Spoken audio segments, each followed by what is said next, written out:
जल के स्थान में शुद्ध सच्चिदानंद घन गुणातीत परमात्मा, जिसमें यह संसार न तो कभी हुआ और न है, जो केवल अतीत परम अक्षर है, भाव रूप जल, वही शुद्ध ब्रह्म अधियज्ञ निराकार रूप से व्याप्त रहने वाला माया विशिष्ट ईश्वर है।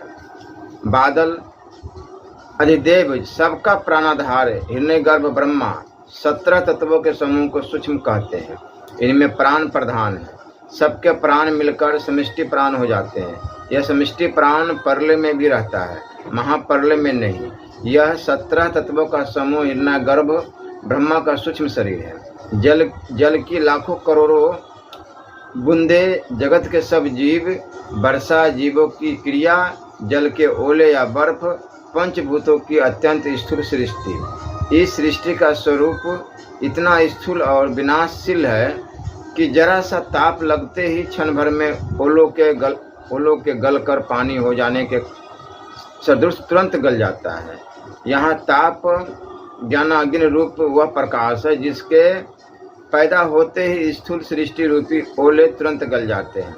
अज्ञान ही सर्दी है। जितना अज्ञान होता है उतनी स्थूलता होती है, और जितना ज्ञान होता है उतनी ही सूक्ष्मता होती है।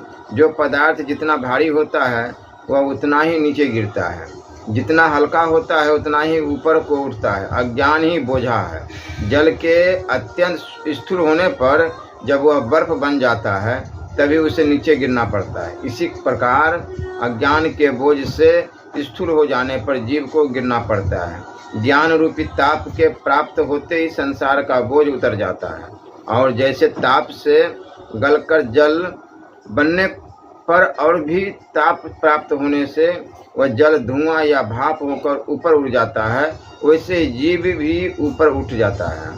जीवात्मा खास ईश्वर का स्वरूप है, परंतु जड़ता या अज्ञान से जब यह स्थूल हो जाता है तभी इसका पतन होता है। अज्ञान ही अधपतन का कारण है और ज्ञान ही उच्च स्थान का कारण है। जीवात्मा एक बार शेष सीमा तक उठने पर फिर नहीं गिरता।